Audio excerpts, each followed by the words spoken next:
Post ಪ್ರೆಗ್ನೆನ್ಸಿನಲ್ಲಿ most importantly ladies lose the energy with delivery. So ನಿಮ್ ಎನರ್ಜಿನೇ ಕಡಿಮೆ ಆಗಿರುತ್ತೆ. ಸೊ ಹಾಗಾಗಿ you to enhance the energy, give concentrate on taking good quality food. But ಅಲ್ಲಿರೋ fat ನ ಕಡಿಮೆ ಮಾಡಬೇಕು ಅಂತಂದ್ರೆ ನನಗೆ ಎಡಗೈ ಕಿರುಬೆರಳು ಮಧ್ಯದ ಜಾಯಿಂಟ್ ಗೆ ನೀವು 2 ಕಲರ್ ಯೂಸ್ ಮಾಡಬಹುದು.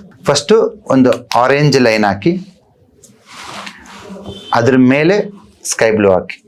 So this is the joint for adipose tissues. ನೀವು ಏನೇ ಕೊಬ್ಬಿದ್ರೆ ಅದು ಎಲ್ಲಿ ಸ್ಟೋರ್ ಆಗುತ್ತೆ ಅಂದ್ರೆ ಅಡಿಪೋಸ್ ಟಿಶ್ಯೂಸ್ ಅಲ್ಲಿ ಸ್ಟೋರ್ ಆಗೋದು. ಸೊ ಯಾವಾಗ ನೀವು ಅಡಿಪೋಸ್ ಟಿಶ್ಯೂ ಜಾಯಿಂಟ್ ಗೆ ಆರೆಂಜ್ ಸ್ಕೈ ಬ್ಲೂ ಹಾಕ್ತಿರೋ ಇರೋ ಕೊಬ್ಬು ಕರಗ್ತಾ ಬರುತ್ತೆ. But one most important thing ಏನಂತಂದ್ರೆ ಅಲ್ಲಿ ಮಸಲ್ಸ್ ಸ್ಯಾಗಿಂಗ್ ಆಗಿರುತ್ತೆ, ಹೊಟ್ಟೆ ಜೋತು ಬಿದ್ದಿರುತ್ತೆ. ನಿಮ್ಮ ದೇಹದಲ್ಲಿ ಎಲ್ಲದನ್ನ ಹಿಡಿದು ಇಟ್ಕೊಳೋ ಶಕ್ತಿ ಇರೋದು ಯಾವ್ದಕ್ಕೆ ಅಂದ್ರೆ ಸ್ಪ್ಲೀನ್ಗೆ. Spleen and stomach is a representative of stomach, earth element, ಭೂತತ್ವನ ರೆಪ್ರೆಸೆಂಟ್ ಮಾಡೋಂತ ಆರ್ಗನ್ಗಳು. ಭೂಮಿ ಎಲ್ಲದನ್ನ ಹೇಗೆ ಹಿಡಿದುಕೊಂಡಿರುತ್ತೆ ಅದೇ ತರ ಸ್ಪ್ಲೀನು ನಿಮ್ಮ ಹೊಟ್ಟೆನಾಗಿರ್ಬೋದು, ಮಸಲ್ಸ್ ನಾಗಿರ್ಬೋದು, ಯುಟರಸ್ ನಾಗಿರ್ಬೋದು ಹಿಡಿದು ಇಟ್ಕೊಂಡಿರುತ್ತೆ. ಸೊ ಸ್ಪ್ಲೀನ್ ರಿಫ್ಲೆಕ್ಸ್ ಎಲ್ಲಿ ಬರುತ್ತೆ? ಇಲ್ಲಿ ಬರುತ್ತೆ. ಇದನ್ನ 15 to 20 ಟೈಮ್ಸ್ ಪ್ರೆಸ್ ಮಾಡಿಬಿಟ್ಟು ವಾರಕ್ಕೆ 2 ಸತಿ ಇಲ್ಲ 3 ಸತಿ ಮಾತ್ರ ಮಾಡಿ. ಪ್ರೆಸ್ ಮಾಡಿದ್ಮೇಲೆ ನೀವು ಯೆಲ್ಲೋ ಕಲರ್ ಹಾಕಿ.